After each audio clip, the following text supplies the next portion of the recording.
अनिकेत अपनी माँ के पैर पकड़कर बैठा होता है। तू क्या बच्चों जैसी हरकतें कर रहा है? छोड़ मेरे पैर। नहीं माँ, नहीं छोड़ूंगा मैं। आपको मेरी बात माननी ही पड़ेगी। अरे मानने जैसी कोई बात होती तब मान लेती ना। अरे ऐसे कैसे मैं तेरी शादी किसी के भी साथ करवा दूं? क्या माँ आप भी? वो किसी भी थोड़ी ना है। मैं जानता हूं ना उसे। 7 सालों का रिश्ता है हमारा। जितना आप मुझसे प्यार करती हो उतना ही प्यार श्वेता भी मुझसे करती है। अच्छा, अब उस लड़की का 2 दिन का प्यार इतना ज्यादा हो गया है तेरे लिए कि तुझे मेरा प्यार दिखाई ही नहीं दे रहा। अरे मैंने तुझे अकेले पाला है। तेरे पापा तो तेरे बचपन में ही गुजर गए थे और मैंने ही तुझे पाल पोस कर बड़ा किया है। और अब तू ही मुझे छोड़ रहा है। अरे नहीं माँ, किसने कहा कि मैं आपको छोड़ रहा हूँ? मुझे पता है कि आपने ही मुझे पाला है और आप मुझसे बहुत प्यार करती हो। लेकिन माँ, आप ये भी तो समझिए ना कि श्वेता ने मेरा भी कितना साथ दिया है। वो मुझे अच्छे से समझती है और वो आपको भी बहुत प्यार करेगी। अरे ऐसी लड़कियों को मैं अच्छे से जानती हूँ। ये किसी की सगी नहीं होती। अभी तो ये अच्छे से बात करती है, लेकिन देखना, शादी के बाद यही लड़की तुझे रुला देगी। ऐसा नहीं है माँ। अब आप भी तो श्वेता से मिली ही हो ना। कितनी अच्छी लड़की है वो चाहे कितनी भी अच्छी क्यों ना हो, लेकिन मैं उससे तेरी शादी कभी नहीं करवाऊंगी। और ये बात यही खत्म कर। ठीक है माँ, अगर आपकी यही जिद है तो मैं भी अब किसी से भी शादी नहीं करूंगा। आपको अपने बेटे की खुशी से ज्यादा अपनी अकड़ प्यारी है और आपको मेरी पसंद पर जरा भी भरोसा नहीं है। माना कि आपने मुझे अकेले पाला है और इसका आप ये हर जना ले रही हो कि जिस लड़की से मैं प्यार करता हूँ उससे ही मैं शादी नहीं कर सकता। जिसने आज तक मेरा इतना साथ दिया है, अब उसका ही हाथ छोड़ दूं मैं? देख अनिकेत, बस करो माँ। आपको भी पता है कि किसी भी लड़की के साथ कोई ऐसा करे तो उस लड़की का क्या हाल होता है। और मैंने उससे शादी का वादा किया था और अब मैंने ही उसका हाथ छोड़ दिया। ज्यादा नाटक मत कर और ताने मत दे मुझे। चल ठीक है, अगर तेरी खुशी उस लड़की में है तो मैं तेरी शादी उस श्वेता से करवा दूंगा।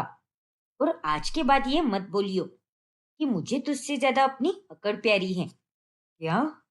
अब सच में मान गई माँ? हाँ, अब तेरी खुशी से ज्यादा मेरे लिए और क्या है। लेकिन उस लड़की से बोल देना कि अगर उसे खाना बनाना और घर का काम करना नहीं आता तो वो अभी सीख ले। अब इतनी तो मेरी चल ही सकती है ना? हाँ माँ, बिल्कुल चल सकती है। आखिर आप उसकी होने वाली सास हो तो उतना तो आपका हक बनता ही है। अनिकेत की खुशी अब 7वें आसमान पर होती है और ये बात वो श्वेता को बताता है। फिर श्वेता भी घर के काम सीखने लगती है, जिसके बाद कुछ ही दिनों में श्वेता और अनिकेत की शादी हो जाती है। और शादी के बाद श्वेता सारा काम अपने हिसाब से करने लगती है। ये क्या है बहू, तेरी नई नई शादी हुई है और तू ऐसे घूम रही है? अब क्या हुआ है माँ जी? एकदम ठीक तो है ये। अरे क्या ठीक है इसमें? नई बहू का श्रृंगार 1 साल तक वैसा ही रहना चाहिए। हाथ में भरी भरी चूड़ियां, मांग भरकर सिंदूर, गले में हार और साड़ी और गहनी। अरे क्या माँ जी, आपने बाहर गर्मी देखी ही है ना। तो इतनी गर्मी में मुझसे ये सब कभी नहीं होगा और ना ही मुझे इसकी आदत है माँ जी। अरे आदत तो किसी को भी नहीं होती, पर तुझे भी थोड़ा समझना चाहिए ना कि अब तेरी नई नई शादी हुई है। देखिए माँ जी, बस नई नई शादी हुई है, उसके अलावा सब पुराना ही तो है। आपका लड़का पुराना, मैं पुरानी, और मेरी आदतें भी तो पुरानी ही रहेगी ना। अरे मैं तुझसे कुछ कह रही हूँ, लेकिन तू है कि समझ ही नहीं रही, बस अपने ही मन की कर रही है। लेकिन मैं भी तो कुछ बोल रही हूँ ना माँ जी, आपको भी तो मेरी बात समझ नहीं आ रही। अच्छा ठीक है, आप ऐसे मुंह मत बनाइए। मैं कभी कभार आपके हिसाब से तैयार हो जाऊंगी। श्वेता और उसकी सास में कहीं तकरार चलती ही रहती है और ऐसे ही दिन निकल जाते हैं। फिर कुछ दिनों के बाद श्वेता अपने दोस्त के साथ घर आती है। ये मेरा दोस्त अंगद है माँ जी, ऑफिस में मेरे साथ ही काम करता है। इसका प्रमोशन हुआ तो ये पार्टी दे रहा था, बस इसीलिए घर आने में लेट हो गया। अब तो घर छोड़ दिया ना, तो अब ये घर जा सकता है। यहाँ रुकने का क्या मतलब है? जी आंटी, बस निकल ही रहा हूँ। फिर अंगद तुरंत वहां से चला जाता है। ये क्या था माँ जी? वो मेरा दोस्त है और उससे बात करने का ये क्या तरीका था? वो अपने घर जा सकता है मतलब? अरे वो हमारे घर पहली बार आया है, तो हमें भी उसे चाय कॉफी के लिए पूछने चाहिए था ना। अरे चाय कॉफी के लिए पूछने की क्या जरूरत है? मुझे तो ये समझ नहीं आता कि ये लड़के तेरे दोस्त है ही क्यों। अब ये भला क्या बात हुई माँ जी? अब मैं ऑफिस जाती हूँ तो वहां मेरे लड़के भी दोस्त हैं और लड़कियां भी दोस्त हैं, तो इसमें कौन सी बड़ी बात हो गई? अरे ये सब बेकार घर की लड़कियां करती हैं और तेरी शादी हो चुकी है, इसीलिए तू अब अपने शादीशुदा जिंदगी पर ध्यान दे, ना कि अपने दोस्तों पर। देखिए माँ जी, मेरा पूरा ध्यान अपनी शादी पर है ही, लेकिन आपका ध्यान शायद मेरी गृहस्थी तोड़ने पर है। अरे मुझ पर ऐसे झूठा इल्जाम लगाने से क्या होने वाला है? जब मेरा बेटा इतना अच्छा खासा कमा रहा है, तो तुझे नौकरी करने की क्या जरूरत है? छोड़ देना ये नौकरी। अगर मैं ये नौकरी जरूरत के लिए करती, तो शायद तंग आकर किसी दिन छोड़ भी देती ये नौकरी। लेकिन ये नौकरी तो मैं अपनी खुशी के लिए कर रही हूँ। और आप यही बात अनिकत को बोल सकती हो क्या कि घर में बहू नौकरी कर रही है, तो तू अपनी नौकरी छोड़ दे। अरे भला वो नौकरी क्यों छोड़ेगा? वो लड़का है, तेरा पति है वो। यही तो बात मैं आपको समझा रही हूँ माँ जी, कि रिश्ता मेरा और अनिकेत का बराबर का है और मैंने भी इस घर की जिम्मेदारी को बराबर बांट लिया है। इसीलिए आप अपनी सोच बदलिए। परेशान होकर श्वेता अपने कमरे में चली जाती है और अब तो ये रोज का ही हो गया था। शीला अपनी बहू की किसी भी बात से सहमत ही नहीं होती। ऐसे ही एक सुबह शीला अपने बहू के कमरे का दरवाजा खटखटा रही होती है। अरे बहू, दरवाजा खोल। श्वेता आधी नींद में दरवाजा खोलती है। ये सब क्या चल रहा है तेरा? आज फिर से तू लेट उठ रही है। देख श्वेता, ये सब तो मैंने तुझे शुरू शुरू में बोला नहीं, लेकिन इसका मतलब ये थोड़ी ना है कि तू रोज ही लेट उठना शुरू कर दे। लेट कहाँ है माँ जी? 10 ही तो बज रहे हैं। 10 ही तो बज रहे हैं? अरे 10 बज गए हैं। दूध वाला दूध देकर चला गया, बच्चे स्कूल चले गए, नौकरी वाले लोग नौकरी पर चले गए, लोगों ने अपनी दुकान खोल ली और अखबार भी घरों में बंट गया, और तू कह रही है कि 10 ही तो बज रहे हैं। अब जिसका जो काम है वो तो करेगा ही ना। अब ये सब बातें मुझे क्यों बोल रही हो? भला मैं इन सब में क्या कर सकती हूँ? देख बहू, अब तो कुंवारी नहीं रही, शादी हो चुकी है तेरी। अरे जल्दी उठकर थोड़ा नहा लिया कर, घर में दिया और धूप जला, पूजा पाठ कर। अरे ऐसे रहना अच्छा लगता है क्या? सास सुबह 6 बजे उठ जाए और बहू की आंख 10 बजे तक खुले ही ना।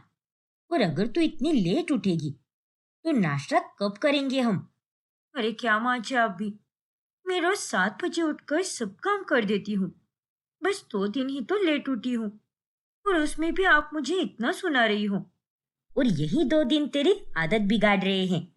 प्लीज माँ जी, अगर आपको सुबह का नाश्ता करना है तो खुद बना लीजिए ना। मैं ऑफिस भी जाती हूँ और घर का काम भी करती हूँ, लेकिन आपको इसमें भी दिक्कत है। हमेशा नुक्स निकालना जरूरी है क्या? अब तू इस घर की बहू है और ये सारे काम करना तेरा फर्ज है। और आप मेरी सास हो, तो बहू को समझना आपका भी फर्ज है। इसलिए थोड़ा आप भी समझ लीजिए। जाने दो, नहाने जा रही हूँ मैं अब। इतना कहकर श्वेता नहाने चली जाती है और शीला को काफी गुस्सा आता है। ऐसे ही कई दिन निकल जाते हैं और कुछ दिनों के बाद श्वेता ऑफिस से काफी लेट घर आती है। हे भगवान, मेरी कमर! आज तो ऑफिस में कुछ ज्यादा ही काम था। काफी दर्द कर रही है मेरी कमर। अरे कोई बात नहीं श्वेता, तुम थोड़ा आराम कर लो। अरे नहीं नहीं, आराम तो मैं बिल्कुल भी नहीं कर सकती। मुझे तो अब भी काम करना है। कल सुबह मेरी बहुत ही जरूरी मीटिंग है। इसलिए उसकी तैयारी करनी है मुझे। तो क्या ऑफिस से आने के बाद भी तू यही काम करेगी? तो काम है तो करना ही पड़ेगा ना माँ जी। और खाना क्या तेरे बॉस आकर बनाएंगे क्या? अपने सर से बात कर बहू, और बता दे उन्हें कि अब तेरी शादी हो चुकी है, घर संभालना होता है तुझे, इसलिए ऑफिस का काम ऑफिस में ही रखे। ऐसा नहीं होता माँ जी। और एक बार ये मीटिंग हो जाए तो काम का इतना स्ट्रेस भी नहीं होगा। हाँ हाँ, बहुत देखा है मैंने ऐसा स्ट्रेस। अच्छा सुन, तुझे जो भी काम करना है वो बाद में कर लेना, लेकिन अभी के लिए मेरे लिए दाल खिचड़ी बना दे। उसे खाने की मेरी बहुत दिनों से इच्छा हो रही है। ठीक है माँ जी। फिर कुछ ही देर बाद तीनों डाइनिंग टेबल पर आते हैं और खाना देखकर शीला का मुंह बन जाता है। ये तूने क्या बनाया है बहू? मैंने तुझे दाल खिचड़ी बनाने को कहा था, लेकिन तूने तो मैगी बना दी। हाँ माँ जी, और अब जो बना है वही खा लीजिए ना। मैं सच में बहुत थक गई हूँ। मेरी कमर भी बहुत दर्द कर रही है, और मेरी एक वीडियो कॉल पर अपडेट चल रही थी ना, तो इसलिए मैंने मैगी ही बना दी। अरे पर मैं ये सब नहीं खाती बहू, और दाल खिचड़ी बनाने में तो थोड़ा ही समय लगता है। अरे क्या माँ जी आप भी, कल आपके लिए मैंने कढ़ी तो बनवाई ही थी ना, और मैं आपकी पसंद का ही खाना बनाती हूँ, इसलिए जो बनाया है खा लीजिए। बस आज के दिन ही तो एडजस्ट करना है। नहीं, ये सब मुझे बिल्कुल नहीं खाना। देख रहा है ना तू अनिकेत कि हमारे घर में क्या चल रहा है? माँ, तू तो रहने ही दे। तू तो अपनी बीवी की ही तरफदारी करेगा। तू मेरे साथ चल, मुझे तुझसे कुछ बात करनी है। फिर शीला अपने बेटे को कमरे में लेकर जाती है। बस बहुत हो गया अब, और अब तुझे मेरी बात माननी ही पड़ेगी। कौन सी बात माननी है माँ? क्या हुआ है? मैंने तेरी बात सुनकर श्वेता से तेरी शादी करवा दी थी, लेकिन ये लड़की मेरी कोई बात नहीं सुनती। अब देख, तेरे सामने ही मैंने उसे कहा था कि आज दाल खिचड़ी बना दे, लेकिन इस लड़की ने तो मैगी बना दी। पर माँ, वो ऑफिस का ही तो काम कर रही थी ना, और आज तो वो बहुत थक गई थी, इसलिए उसने मैगी बना दी। देख, अब तू भी उसी की साइड ले रहा है। मैं कुछ नहीं जानती। मैंने उस दिन तेरी बात सुनी थी और इससे तेरी शादी करवा दी, लेकिन अब तुझे मेरी बात सुननी पड़ेगी। ठीक है माँ, बताओ आप, आखिर कौन सी बात सुननी है आपकी? मैंने तेरे लिए दूसरी लड़की देख ली है, और तू अब उसी से शादी कर रहा है। ये आप क्या कह रही हो माँ? मैं तो शादीशुदा हूँ, और इसमें मैं दूसरी शादी कैसे कर सकता हूँ? और आपने श्वेता के बारे में सोचा है क्या? ये सुनकर उसे कैसा लगेगा? देख, अब भी तो उसी लड़की के बारे में सोच रहा है। अरे अपनी माँ का दुख नहीं दिख रहा क्या तुझे? मैंने आज तक तेरी ही खुशी के बारे में सोचा है, और तू है कि मेरी एक बात नहीं मानता। ऐसी बात नहीं है माँ, आप मेरी दुनिया हो, लेकिन मैं दूसरी शादी नहीं कर सकता। ठीक है फिर, अगर तू मेरी पसंद की लड़की से दूसरी शादी नहीं करेगा तो तू मेरा मरा मुंह देखेगा।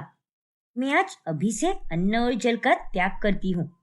अरे नहीं माँ, ऐसा मत करो ना। अच्छा ठीक है, अब जैसा कहो मैं वैसा ही करूंगा। अपनी माँ के जिद के आगे अनिकेत घुटने टेक देता है, और फिर श्वेता को बिना बताए शीला अपने बेटे की दूसरी शादी करवा देती है, वो भी अपनी पसंद की लड़की से। श्वेता घर पर अपने पति का इंतजार कर रही होती है। फिर कुछ देर बाद में दरवाजे पर दस्तक होती है। श्वेता दरवाजा खोलती है तो वो बहुत हैरान रह जाती है। ये कौन है अनिकेत? अरे अंदर चल बहू, अब दरवाजे पर खड़ी रहकर ही सारी बातें करेगी क्या? फिर सभी लोग अंदर आते हैं। ये अंजलि है बहू, अनिकेत की दूसरी पत्नी, और तेरी सोतन। क्या? मेरी सोतन? देखिए, मुझे पता है कि आप दोनों मजाक कर रहे हो, लेकिन मैं आप लोगों की बातों में नहीं आने वाली। मुझे माफ कर दो श्वेता, लेकिन माँ की जिद के आगे मुझे अपने घुटने टेकने ही पड़े। ये सच में मेरी दूसरी बीवी ही है। बस बहुत हो गया मजाक। मैं इतनी देर से कुछ बोल नहीं रही हूँ, तो आप लोग मेरे साथ कुछ भी मजाक करोगे क्या? और तुम कौन हो बेशरम? निकल जाओ मेरे घर से। मुझे पता है दीदी कि आपको बहुत दुख हो रहा होगा, लेकिन अब यही सच है। और ये सब क्या लगा के रखा है? सच्चाई तो ये है कि मैं अनिकेत की पत्नी हूँ और मेरे होते हुए अनिकेत की दूसरी शादी बिल्कुल भी नहीं हो सकती। अरे कैसे नहीं हो सकती? तू तो बस नाम की बहू है। अगर मैं तुझे कोई काम बोल दूं, तब तो तेरा मुंह बन जाता है। इसीलिए अब मैं अपनी पसंद की बहू लाई हूँ। आपके कहने का मतलब ये है माँ जी कि मेरी सास लाई लव मैरिज वाली बहू की अरेंज मैरिज वाली सौतन? अरे वाह, तू तो खुद ही समझ गई। बहुत खूब बहू। आपको पता नहीं है क्या माँ जी, ऐसा करना गुनाह है। मैं आपके खिलाफ कंप्लेंट भी कर सकती हूँ। और आप तो एक औरत हो, तो फिर आप मेरे साथ ऐसा कैसे कर सकती हो? आप दोनों ने मेरे बारे में एक बार भी नहीं सोचा क्या? मैं तुमसे माफी मांगता हूँ श्वेता। मैंने तुमसे वादा किया था कि मैं तुम्हारा साथ हमेशा दूंगा, लेकिन मैंने तुम्हारा बहुत दिल दुखाया है। पर मैं भी और क्या करता।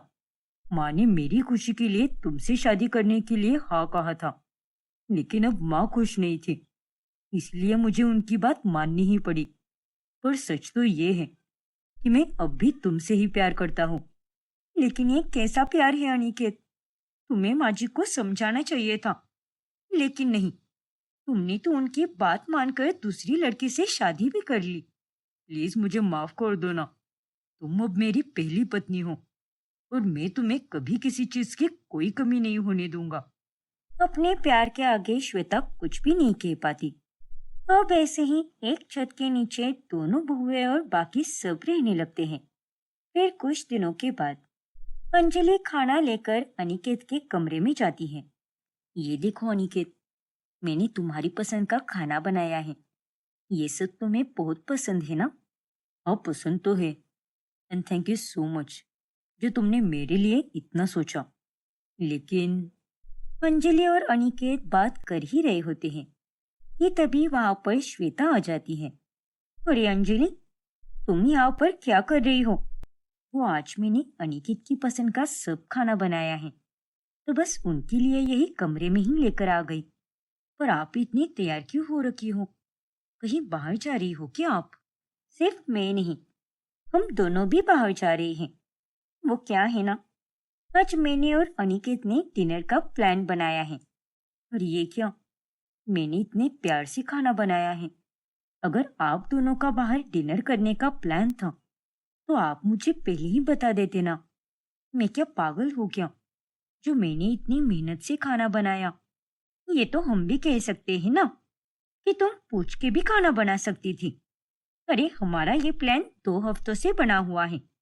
आज ही के दिन अनिकेत ने मुझे शादी के लिए पूछा था। देखो अंजलि, तुम बुरा मत मानो। एक काम करो, ये खाना ऐसे ही रख दो। कल सुबह ये खाना भले ही बासी क्यों ना हो जाए, मैं इसे जरूर खाऊंगा। अरे बहू, क्या हुआ तुझे? तू इतनी मुरझाई हुई क्यों लग रही है? मुझे पता है माँ जी कि अनिकेत ने मुझसे शादी आपके कहने से ही की है, लेकिन अब आप ही बताइए कि ये सब ठीक है क्या? मेरे बारे में इस घर में कोई सोचता भी नहीं। मैं सोचती हूँ ना तेरे बारे में। बता मुझे, क्या हुआ है? देखिए ना माँ जी, मैंने अनिकेत के लिए बहुत ही प्यार से खाना बनाया था। श्वेता दीदी को पता भी था, लेकिन वो जानबूझकर अनिकेत को अपने साथ डिनर पर लेकर जा रही है। तू रुक जा बेटा, मैं अभी इसे बताती हूँ। फिर शीला तुरंत अनिकेत के पास जाती है। तुम दोनों डिनर के लिए बाहर जा रहे हो? जी माँ जी। बहुत बढ़िया। फिर तो मैं और अंजलि भी जाएंगे तुम दोनों के साथ। और ये तूने बहुत ही अच्छा सोचा बहू। ऐसे कभी कभी फैमिली डिनर के लिए बाहर जाना ही चाहिए। अरे नहीं माँ जी, हम सब फिर कभी साथ डिनर के लिए जाएंगे, क्योंकि आज तो सिर्फ अनिकेत और मेरा ही प्लान बना है। बस यही आदत मुझे तेरे बिल्कुल पसंद नहीं आती। अगर मैं तुझे कुछ कह दूं और तू एक बार में ही मेरी बात कभी मान ले, ऐसा तो कभी हो ही नहीं सकता। और अगर हम सब नहीं जाएंगे, तो तुम दोनों भी कहीं नहीं जाओगे। जाने दो ना श्वेता, सभी चलते हैं बाहर। डिनर के लिए ही तो जाना है। श्वेता गुस्सा होकर वहां से चली जाती है, जिसके बाद कोई भी डिनर पर नहीं जाता। और ऐसे ही अब हर दूसरे तीसरे दिन किसी ना किसी बात को लेकर घर में कलेश होता ही रहता है। ये क्या है अनिकेत? मैंने तुमसे कहा था कि मुझे सनफ्लावर पसंद है और तुम गुलाब लेकर आए हो। अब मैं भी क्या करूं श्वेता? अंजलि ने भी फूल लाने के लिए बोल दिया था और उसे गुलाब पसंद थे, तो मैंने सोचा आज गुलाब ही लेकर चलता हूँ, कुछ अलग भी हो जाएगा। मुझे सब समझ आ रहा है कि आजकल तुम उस अंजलि के पीछे पीछे चल रहे हो। अपने पति से बात करने का ये क्या तरीका है? अरे वो तो हमेशा आपकी ही पसंद का करते हैं ना। और आज अगर उन्होंने मेरे लिए कुछ कर दिया तो इसमें इतना बुरा मानने वाली कौन सी बात हो गई? तुम हम दोनों के बीच मत ही बोलो, ये मेरी और अनिकेत के बीच की बात है। शांत रहो श्वेता, तुम अंजलि पर गुस्सा क्यों कर रही हो? श्वेता दीदी तो ऐसी ही है, कहीं का गुस्सा कहीं निकालती हैं। बेचारी माची और आप, जो इनकी वजह से इतना परेशान रहते हो, ये आप दोनों के साथ बहुत लड़ाई करती हैं। देखो अंजलि, तुम यहाँ से चली जाओ, यहाँ खड़ी रहकर अनिकेत को मत भड़काओ। देख रहे हो ना अनिकेत, ऐसे बीच में आकर ये क्या क्या बोली जा रही है। दोनों बहुएं में बहस चल ही रही होती है कि तभी वहां पर शीला आ जाती है। अरे ये सब क्या चल रहा है? तुम्हारी आवाजें बाहर तक आ रही हैं। देखिए माँ जी, आप जिसे उठाकर लाई हो ना, जिसे आपने मेरी सौतन बनाया है, ये लड़की बहुत चालाक है। देख लो, ये लड़की मेरे और अनिकेत के बीच में आग लगा रही है। अरे नहीं माँ जी, आप तो मुझे जानती ही हो ना, मैं किसी के बीच में आग क्यों लगाऊंगी? मैं तो बस आपके और अनिकेत के लिए परेशान रहती हूँ और कुछ भी नहीं। अच्छा, और ये किसने बोला कि मैं बहुत लड़ाई करती हूँ? अरे अगर इसने ये बोल भी दिया तो क्या गलत बोल दिया?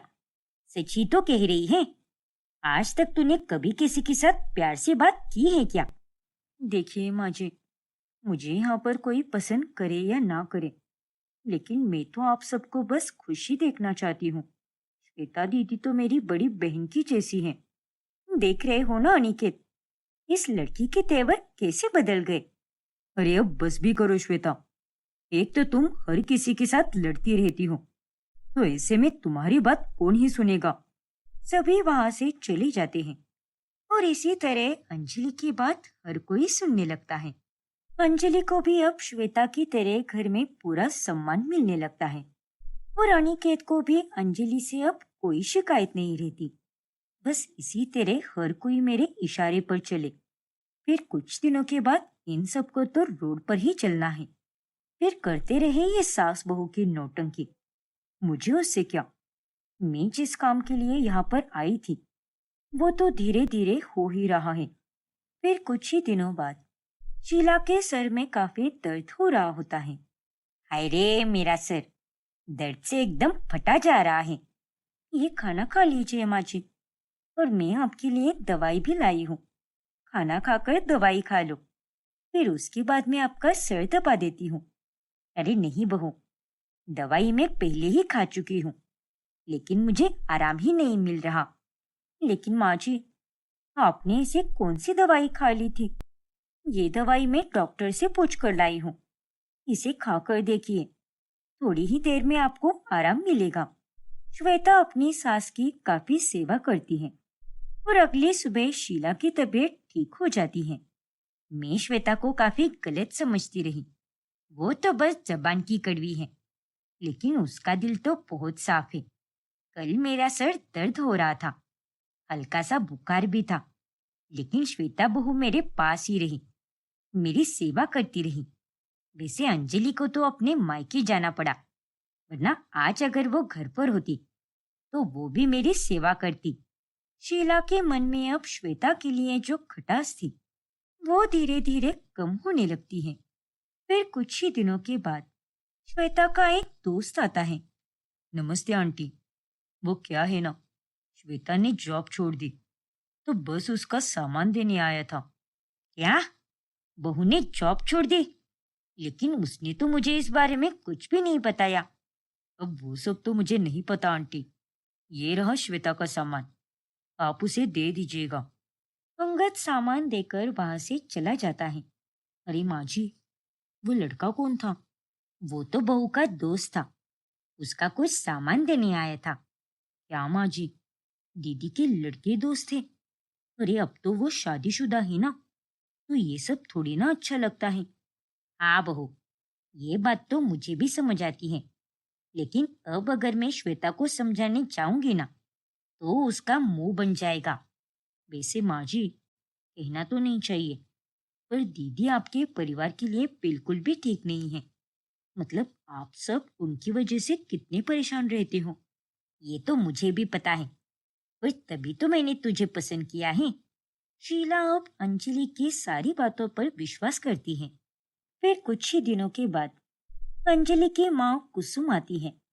अरे ये सब क्या चल रहा है? तूने अब तक उनके घर के कागजात पर दस्तखत क्यों नहीं लिए? अरे क्या माँ, आप भी, ये सब इतना आसान थोड़ी ना है। अब जाकर सभी लोगों को मुझ पर भरोसा होने लगा है, तो थोड़ा तो समय लगता ही है ना।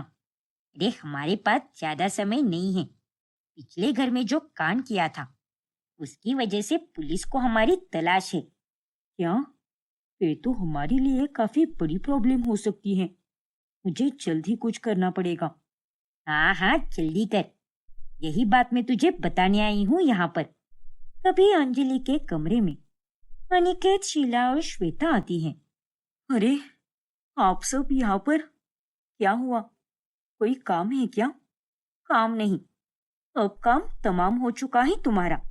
देख लिया ना माँ जी, कैसी है मेरी सोतन। ये और इसकी माँ मिलकर हमें लूटने आई हैं। मैंने तुझ पर विश्वास किया और तूने मेरे साथ इतना बड़ा धोखा किया। नालायक कहीं की। इस पर शक तो मुझे उसी दिन हो गया था, जब आपने मुझे ये बताया था कि ये अपने मायके गई है, और उसने मुझे पहले ये बताया था कि इसके परिवार में कोई भी नहीं है। और माँ जी, इसे पता है कि आप मुझे पसंद नहीं करती, और इसने इसी बात का फायदा उठाया है। अरे नहीं माँ जी, ऐसा कुछ भी नहीं है। प्लीज मेरी बात सुनिए। आप लोगों को कोई गलतफहमी हुई है। तू तो अब चुप ही रहे। तेरी सुनकर मैंने अपने बहू को बहुत सताया है। मेरी ही मती मारी गई थी, जो मैं तुझे यहाँ पर लेकर आई। अरे मेरी बहू तो सोना है, सोना, और तुझ जैसे पत्थर को मैं आज तक सोना समझती रही। श्वेता बहू, जल्दी से पुलिस को बुला, इसे तो अब मैं नहीं छोड़ूंगी। अंजलि और उसकी माँ को पुलिस गिरफ्तार कर लेती है, जिसके बाद शीला को अपनी गलती का एहसास हो जाता है, और वो उससे माफी मांगकर तीनों साथ में खुशी से रहने लगते हैं। भावना की शादी अमीर घराने के अश्विन के साथ हुई होती है। उसके ससुराल वाले अमीर होने के बावजूद भी निहायत ही कंजूस होते हैं। ऐसे ही एक रोज जब घर पर मेहमान आए होते हैं, तभी, अरे तू क्या कर रही है भावना बहू? नाश्ता परोस रही है या बना रही है? जल्दी जल्दी हाथ चला। हाँ माँ जी, बस अभी आ रही हूँ। अब चाहिए, जल्दी आना, मेहमान राह देख रहे हैं। कमला बाहर हॉल में सबके लिए नाश्ता लाती है, और तभी बड़ी बड़ी प्लेट्स में रखा हुआ ज्यादा नाश्ता देखकर ससुराल वाले हैरान परेशान हो जाते हैं। अरे खाइए ना, और खाइए, शर्माइए मत। और ये नान कटाई भी खाइए, 3 अलग अलग प्रकार की बनाई है मैंने। अरे बस बस भावना बहू, ये नाश्ता ही खिलाती रहेगी या फिर उनसे बातचीत भी करेगी? और आपसे जितना जाता है उतना ही खाइए। हाँ, बेवजह तेरा मान रखने की खातिर ये सब इतना एक्स्ट्रा खाएंगे, और फिर इनके पेट में गड़बड़ हो जाएंगी। फिर मेहमानों के जाने के बाद सास कमला और ससुर मनोहर दोनों भावना को सुनाने लगते हैं। ये सब क्या था भावना बहू? तुमने मेहमानों को इतना सारा नाश्ता क्यों दिया? और नहीं तो क्या, वो भी इतनी बड़ी बड़ी प्लेटों में। अरे छोटी सी प्लेट में 2 बिस्किट और थोड़ा फरसान दे देती तो भी काम चल जाता, लेकिन नहीं, तुझे तो बस सब वेस्ट ही करना आता है। खाना बनाने के लिए भी तू कितना राशन जाया करती है। अरे आज तक जो तेल 2 हफ्तों तक चलता था उसे तो 1 हफ्ते में ही खत्म कर देती है। अरे तेल का भाव कितना बढ़ गया है जानती भी है क्या तू? लेकिन आप दोनों इतने परेशान क्यों हो रहे हो? मैंने कोई गुनाह थोड़ी ना किया है। किसी को नाश्ता देने या खाना ज्यादा बनाने से हम गरीब थोड़ी ना हो जाएंगे। अब भगवान की कृपा से हमारे पास इतना सब है तो हम उसका इस्तेमाल तो करेंगे ही ना। और माँ जी, मैं कोई वेस्ट नहीं करती हूँ। मैं हर एक चीज का नियमित रूप से इस्तेमाल करती हूँ। और मेहमानों के लिए बस 2 बिस्किट देना सही लगता है क्या? और मेहमान तो भगवान के स्वरूप होते हैं, तो उन्हें हम इतना कम खाना कैसे दे सकते हैं? अरे ये सब तुम्हारे मायके में होता होगा, लेकिन हमारे यहाँ पर नहीं। अमीर है तो इसका मतलब ये थोड़ी ना है कि सबको सब कुछ बांटते ही रहे। इसीलिए हर एक चीज का कम से कम जरूरत के अनुसार ही इस्तेमाल किया करो, समझी कि नहीं? अरे तू आने से पहले इस घर में एक नौकरानी आती थी, तो उसे सब पता था कि यहाँ पर हम राशन जरूरत के हिसाब से ही इस्तेमाल करते हैं। लेकिन अब तू यहाँ पर आ गई है ना, तो तुझे भी इस घर के तौर तरीके अपनाने होंगे। लेकिन माँ जी, वो नौकरानी कहाँ गई? मैंने तो आज तक कोई नौकरानी नहीं देखी। अरे अब तू आ गई है ना, तो नौकरानी की क्या जरूरत है? उतने ही हमारे पैसे बच जाएंगे। अपने अमीर ससुराल वालों के ये हाव भाव देखकर भावना एकदम हैरान रह जाती है। ऐसे ही एक रोज, क्या बात है भाभी, आज तो आप बड़ी खुश लग रही हो। आखिर क्या राज है इस खुशी का? दरअसल रूही, मैं और अश्विन हम दोनों मनाली जा रहे हैं हनीमून के लिए। एक बहुत ही अच्छा पैकेज मिला है। दिसंबर में जा रहे हैं हम दोनों। क्या बात है! लेकिन भाभी, पैकेज ज्यादा महंगा तो नहीं ना? और मनाली में तो अब सब कुछ कितना ज्यादा महंगा हो चुका होगा। वैसे देखा जाए तो हर जगह महंगाई तो बढ़ ही चुकी है ना। केवल मनाली की ही बात नहीं है। और हनीमून तो एक ही बार होता है ना, तो इतना तो चलता है। कुछ नहीं चलता। और ये हनीमून वगैरह पर जाने की कोई जरूरत नहीं है। क्या? हाँ, अगर तुम दोनों हनीमून मनाने जाओगे तो हजारों रुपए फालतू में ही खर्च हो जाएंगे। और अगर वही पैसे जोड़ोगे तो वही पैसे कल जाकर काम आएंगे। इसीलिए अगर घूमना ही है तो हमारे गांव जाकर घूम आओ, कुलदेवी का दर्शन कराओ। हनीमून से ज्यादा वही जरूरी है। ठीक है माँ जी, हम हनीमून से पहले गांव जाकर कुलदेवी माँ के दर्शन करके आएंगे। लेकिन उसके बाद हनीमून भी जाएंगे। हाँ, शादी के बाद मैं और अश्विन कहीं घूमने गए ही नहीं ना, इसीलिए। अरे घूमने फिरने के लिए सारी उम्र पड़ी है और वो सब तो होता ही रहेगा। लेकिन फिलहाल अपनी घर गृहस्थी पर ध्यान दो और सबसे महत्वपूर्ण अपने पापा जी की तरह पैसे जोड़ो। मनोहर जी शुरुआत से ही मेहनत करते आए हैं और एक एक रुपए जोड़ते आए हैं इस घर के लिए। इसीलिए इतने सालों बाद अब जाकर हम इतने बड़े बंगले में रह पा रहे हैं। ठीक है माँ जी, जैसा आप कहो। भावना उदास हो जाती है और वो ये बात बाद में अश्विन को बताती है। देखो ना अश्विन, तुम ही बात करो ना माँ जी और पापा जी से। मुझे मनाली जाना है। अरे हम दोनों ने क्या कुछ सोचा था। हमारी सारी ख्वाहिशें अधूरी रह जाएगी। बर्फ में खेलना, शिफॉन की साड़ी पहनकर मेरा शूट करना और तो और साथ में रिवर राफ्टिंग भी करना, तो वो सब कुछ अधूरा रह जाएगा। प्लीज बात करो ना उनसे। आई एम रियली सॉरी भावना, लेकिन मैं माँ और पापा की बातों के खिलाफ नहीं जा पाऊंगा। और वो ऐसा गलत क्या ही कह रहे हैं। अभी अभी तो कहीं जाकर शादी की थकान कम हुई है और हमारे पास तो अब पूरी जिंदगी पड़ी है। आज नहीं तो कल चले जाएंगे ना। और मनाली कहीं थोड़ी ना भागे जा रहा है, वो तो यही रहेगा ना। इसीलिए तुम इतना स्ट्रेस मत लो। पर अश्विन, हे भगवान, ये कैसा कंजूस मक्खी जो ससुराल मिला है मुझे। मुझे तो ये लगा था कि मैं मिडिल क्लास घर से अब एक अमीर ससुराल में आऊंगी तो मेरी लाइफ बदल जाएगी। लेकिन यहाँ आने के बाद तो मेरी लाइफ मेरे मायके से भी बदतर होती जा रही है। पता नहीं ये सब किस मिट्टी के बने हैं। एक एक रुपए का हिसाब रखकर सेविंग पे सेविंग किए जा रहे हैं। ऐसे ही एक दिन जब भावना बाहर ग्रोसरी का शॉपिंग करने जाती है, तभी वहां से आने के बाद वो अश्विन के लिए एक नया शर्ट, खुद के लिए परफ्यूम और भी 2 से 3 एक्स्ट्रा सामान लेकर आती है, जिसके बाद घर में हंगामा मच जाता है। ये सब क्या है भावना बहू? अरे पगला गई है क्या तू? मेरे पास पूरा हिसाब है माँ जी। आपने ही तो मुझसे 1-1 रुपए का हिसाब मांगा है ना, तो आप चिंता मत कीजिए, मेरे पास बिल भी है। अरे वो तो मुझे दिख ही रहा है, अनपढ़ नहीं हूं मैं। लेकिन मैंने तुझे जरूरी सामान लाने के लिए कहा था, तो तूने ये शर्ट और परफ्यूम वगैरह क्यों लाया? पैसे क्या पेड़ पर उग रहे हैं क्या? मैं जानती हूँ माँ जी कि आपने मुझे जरूरी सामान लाने के लिए कहा था, लेकिन ये परफ्यूम लाना भी तो जरूरी था ना मेरे लिए। और तो और मुझे अश्विन को ये तोहफा भी देना था।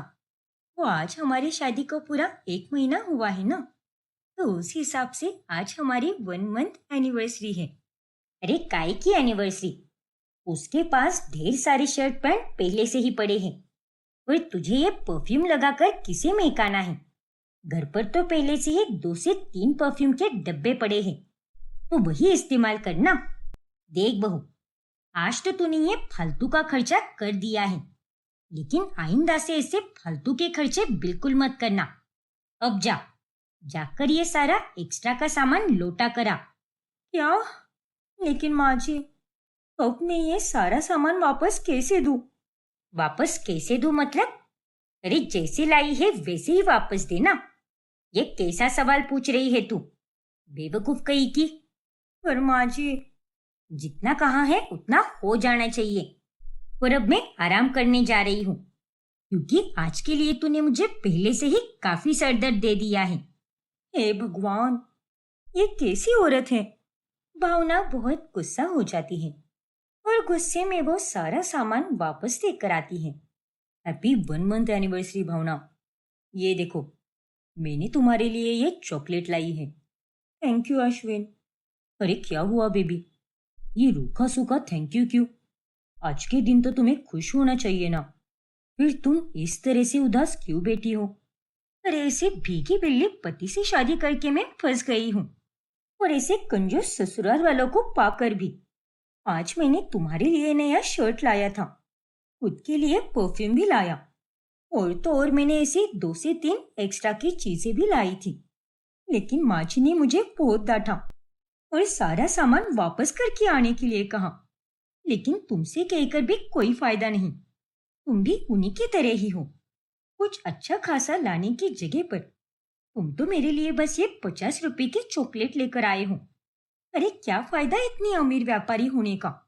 वैसी बात नहीं है भावना, तुम तो चुप ही करो अश्विन। मैं अच्छी तरह जानती हूँ कि कैसी बात है। तुम तो अपने परिवार वालों को कुछ बोलने से रही, उनके सामने एकदम डरपोक बन जाते हो, जैसे कि वो तुम्हें खा ही जाएंगे। जरा अपनी बीवी के लिए भी स्टैंड नहीं लेते। अरे तुम पर से तो मेरा भरोसा उठ ही गया है, किसी काम के नहीं हो तुम। पर भावना, मेरी बात तो सुनो ना बाबू। चुप रहो अश्विन, और मैं कह रही हूँ कि मुझसे दूर हो जाओ, वरना मैं खामों का तुम्हारा सर बर फोड़ दूंगी, क्योंकि इस वक्त तो मैं बहुत गुस्से में हूँ, और तुम मुझे अकेले ही रहने दो, वरना वाकई में मुझसे कोई कांड हो जाएगा, और मैं अपना ये गुस्से वाला रूप घर में किसी को भी दिखाना नहीं चाहती, इसलिए तुम मुझे ज्यादा उकसाओ मत।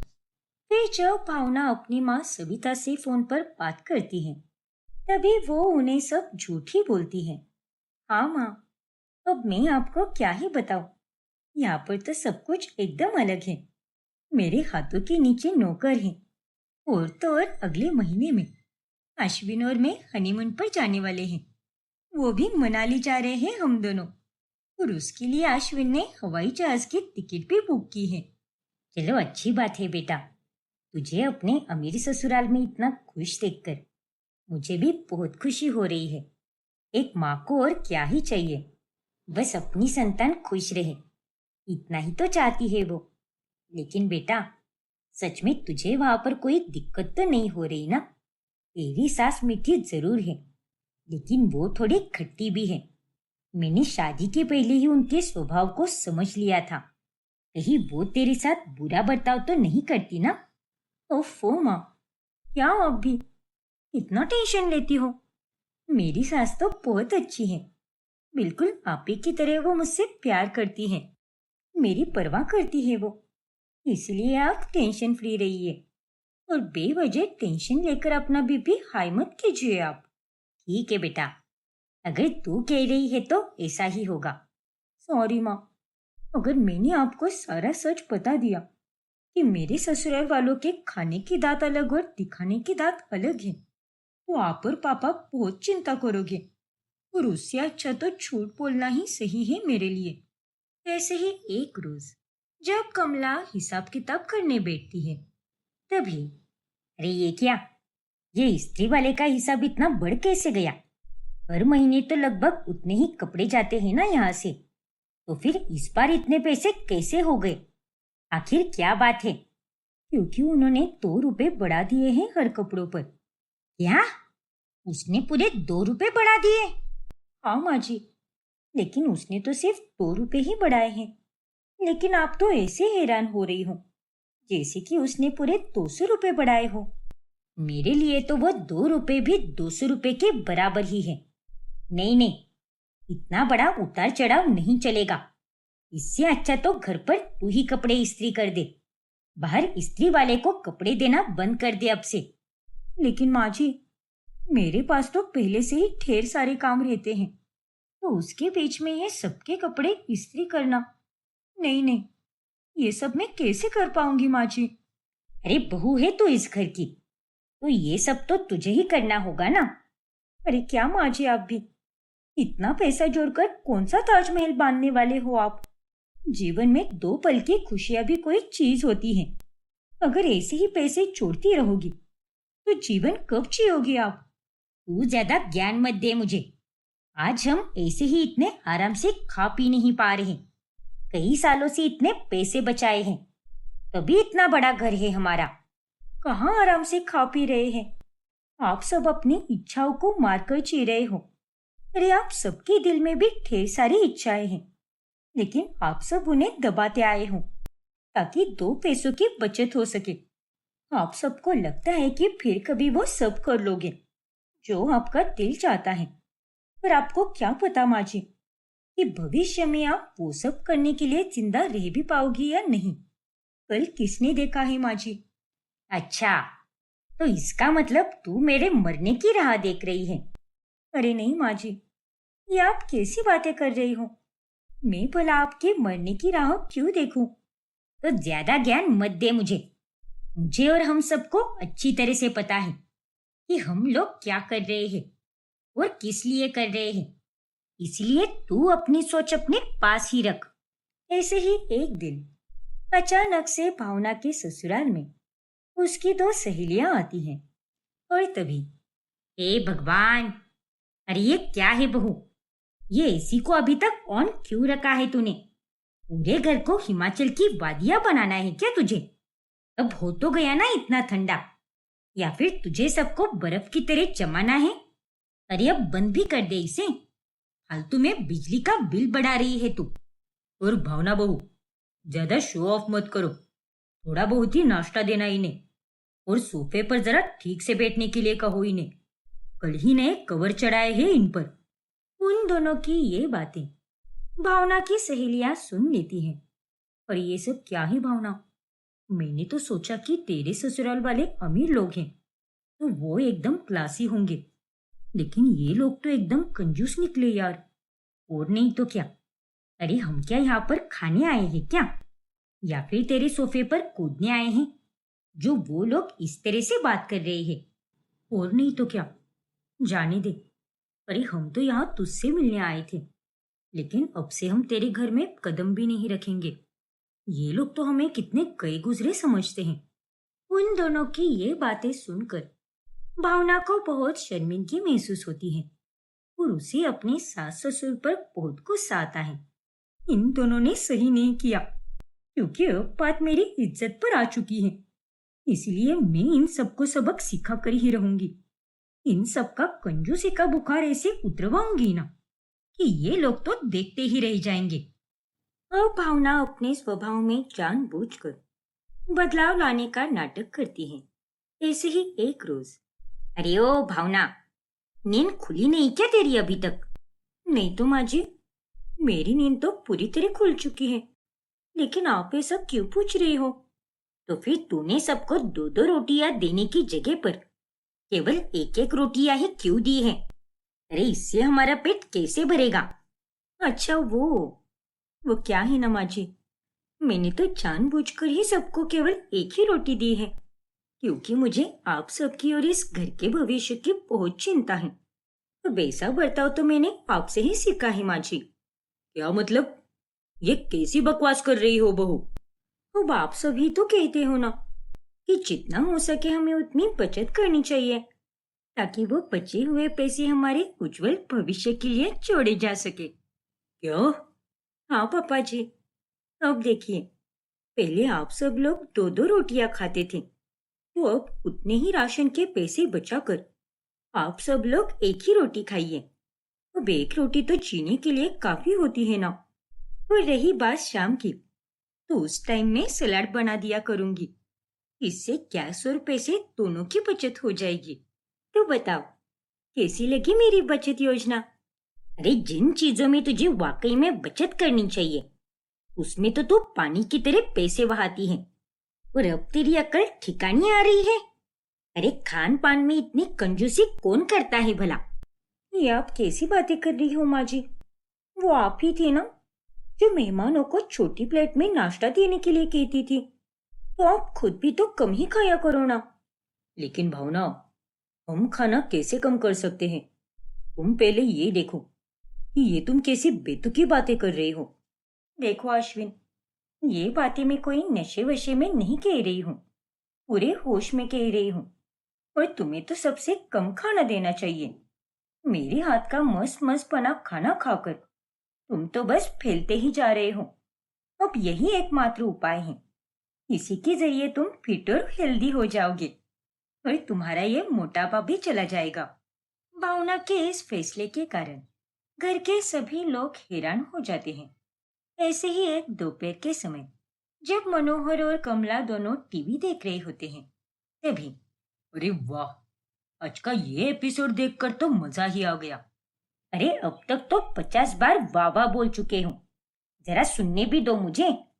हे भगवान, ये आप दोनों क्या कर रहे हो? अरे पगला वगला गई है क्या तू? बोल तो ऐसे रही है जैसे कि हम दोनों किसी का खून कर रहे हो। टीवी ही तो देख रहे हैं ना, तो इसमें कोई गुनाह कर दिया क्या हमने?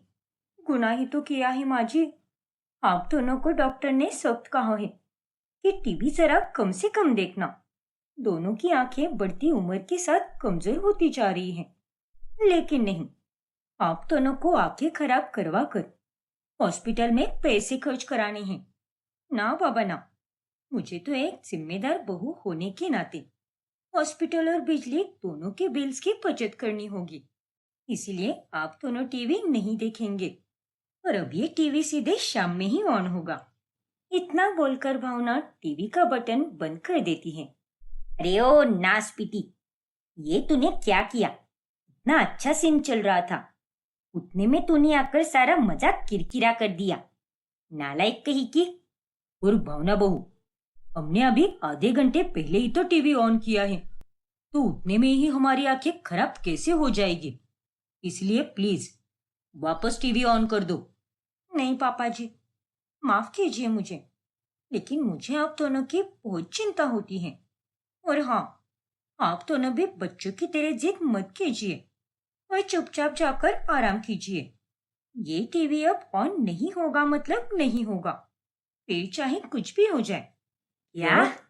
भावना का ये बदला हुआ रूप देखकर वो दोनों हैरान रह जाते हैं। ये इसे अचानक से क्या हो गया है? मुझे भी कुछ समझ ही नहीं आ रहा कमला। ऐसे ही एक दिन, जब भावना को सविता का कॉल आता है, तभी कमला ही उसे उठा लेती है। कहिए समदन जी, कैसी हैं आप? अरे कमला बहन आप? जी हाँ, आपकी बेटी जरा घर के कामों में व्यस्त है ना, इसलिए मैंने ही कॉल उठा लिया। अच्छा, मैं तो एकदम बढ़िया हूँ। आप बताइए, आप और घर पर सब कुशल मंगल तो है ना? सब एकदम ठीक है समदन जी। बस आपकी बेटी का दिमाग थोड़ा हिल गया है। आजकल तो वो एकदम अजीब सा बर्ताव करने लगी है। हमें कम खाना देती है। वो तो हम पर टीवी देखने में भी पाबंदी लगाती है। लो आ गई वो। अब आप भी उससे बात कीजिए। ये सब क्या ही भावना बेटा। मैं ये क्या सुन रही हूँ? तू अचानक से ऐसा बर्ताव क्यों करने लगी है? अरे कुछ नहीं माँ, मैं आपसे बाद में बात करती हूँ। अरे पर ये सब क्या था माँ जी? आपको किसने कहा था कि मेरी माँ से ये सब कहने के लिए? और मैं कुछ गलत थोड़ी ना कर रही हूँ। अब आपने ये तो मुझे पहले दिन से पैसे बचाने का पाठ पढ़ाया है ना। और अब जब मैं आपके अनुसार बर्ताव कर रही हूँ तो आपको और बाकी सबको इतनी मिर्ची क्यों लग रही है? और आप चाहे किसी को भी जाकर मेरी कंप्लेंट क्यों ना कर लो, मैं अपने स्वभाव में बदलाव लाने से रही, क्योंकि मुझे अपने ससुराल वालों की बहुत चिंता होती है। अगर आज मन मारकर पैसे बचाएंगे तभी कल जाकर खुशी से जी पाएंगे। ये बात तो सही है बहू, लेकिन अरे सुन तो, ये इसमें कौन सी चुड़ैल की आत्मा घुस गई है बाबा? सच में कुछ ना कुछ तो गड़बड़ है इसमें। फिर अगले दिन भावना अश्विन की गाड़ी को घर के पीछे के हिस्से में पार्क करवा देती है और यह जानकर अश्विन बहुत गुस्सा हो जाता है। ये तुम क्या करती रहती हो भावना? अरे मुझे ऑलरेडी मीटिंग के लिए देर हो रही है। क्लाइंट्स आकर रुके होंगे वहां पर। क्या करती हो मतलब? मैंने बिल्कुल सही किया है अश्विन। अरे अब से तुम बस से ही जाओगे, या फिर मैं तो कहती हूँ कि तुम पैदल ही जाया करो। उसी बहाने पेट्रोल के पैसे बचेंगे और तो और तुम्हारा वॉक भी हो जाएगा। वरना तुम्हें तो बस ठूस कर एक जगह ही बैठने का पता है। शरीर को तो जरा भी नहीं हिलाते तुम। अरे तुम्हें किसी पागल कुत्ते ने काट लिया है क्या? अगर मेरे पास गाड़ी है तो मैं पैदल या बस से क्यों जाऊं भला? क्योंकि उसी से तो एक एक रुपए की सेविंग होगी ना। और आगे जाकर भविष्य में वही एक एक रुपया हमारे काम आएगा।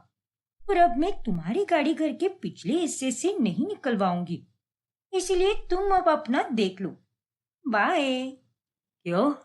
अरे लेकिन हे भगवान, ये कैसी मुसीबत है अब? भावना ऐसे ही अपनी ऊट पटांग हरकतों से धीरे धीरे सबकी नाक में दम करने लगती है। फिर ऐसे ही एक रोज, अरे क्या हुआ माँ जी?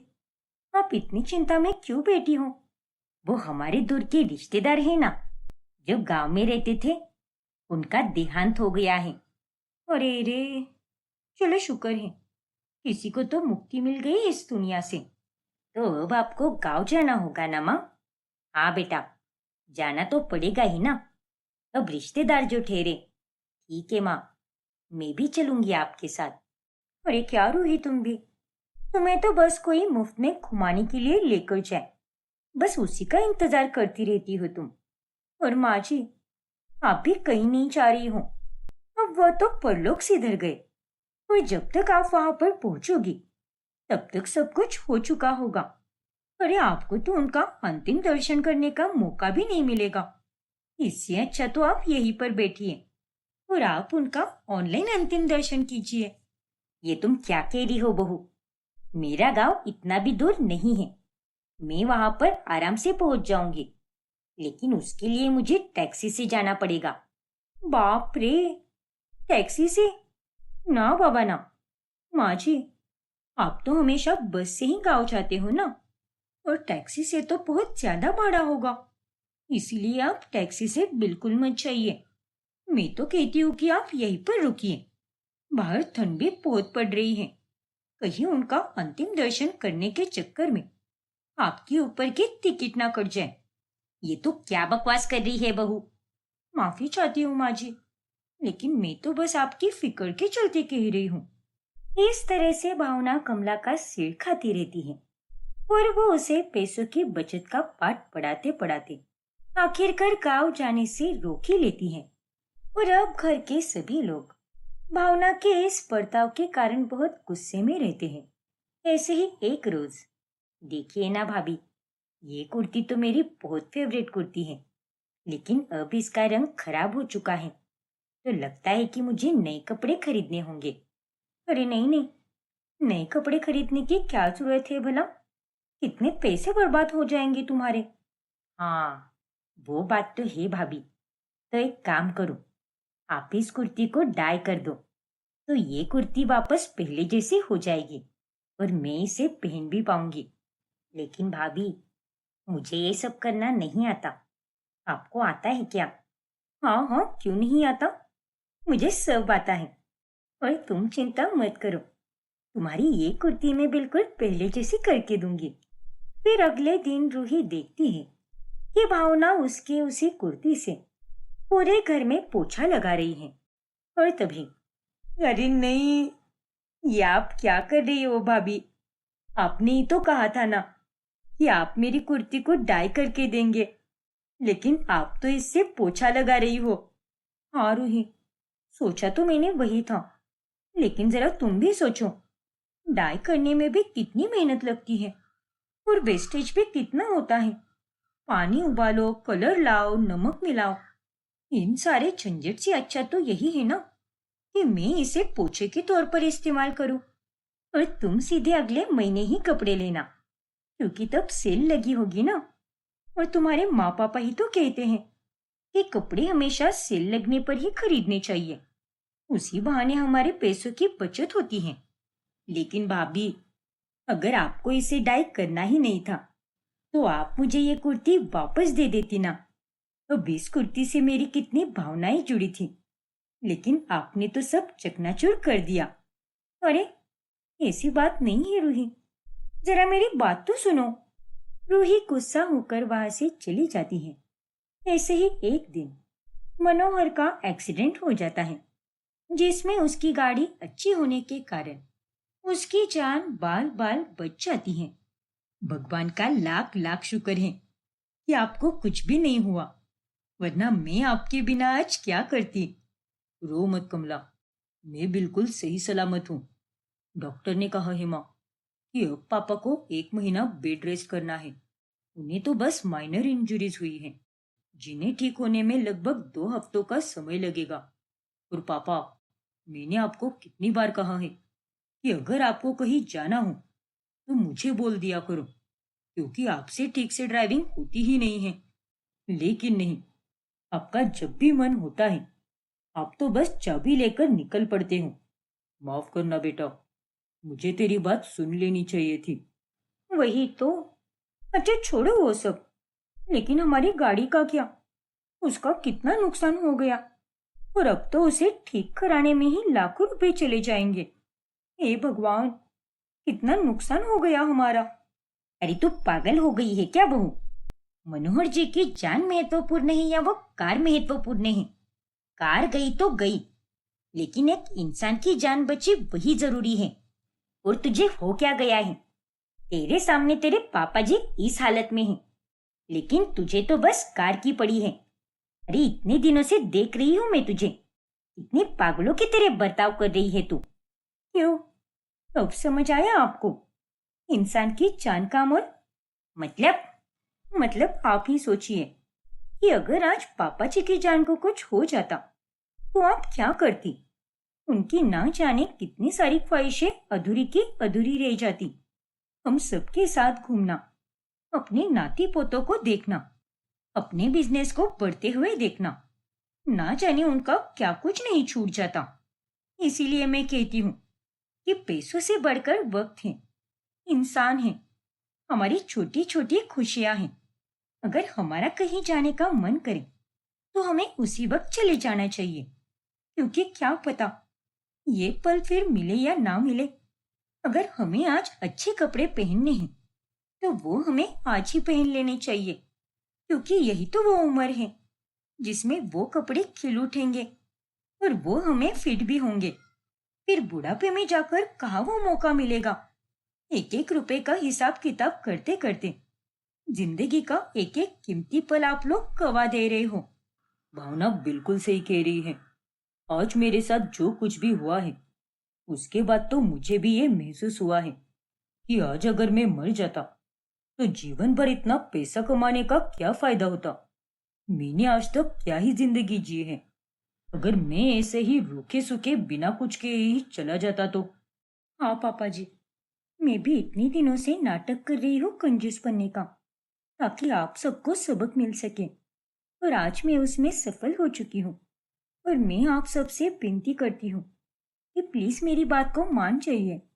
मैं ये बिल्कुल नहीं कह रही कि पैसों की बचत नहीं करनी चाहिए, लेकिन एक एक रुपए का हिसाब रखते रखते जीवन की छोटी मोटी खुशियों को आगे के लिए मत रखिए।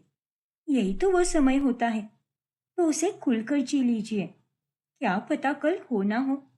हाँ बहू, और हमें माफ करना। हमने हमेशा तेरी बातों को फालतू ही समझा, लेकिन आज तो तूने हम सबकी आंखें ही खोल दी। और इस प्रकार अंत में भावना अपने एक एक रुपए का हिसाब रखने वाले अमीर ससुराल वालों की सोच में बदलाव लाती है। और अब वो सभी लोग अपने जीवन को खुशी से जीते हैं, वो भी बिना किसी कंजूसी के।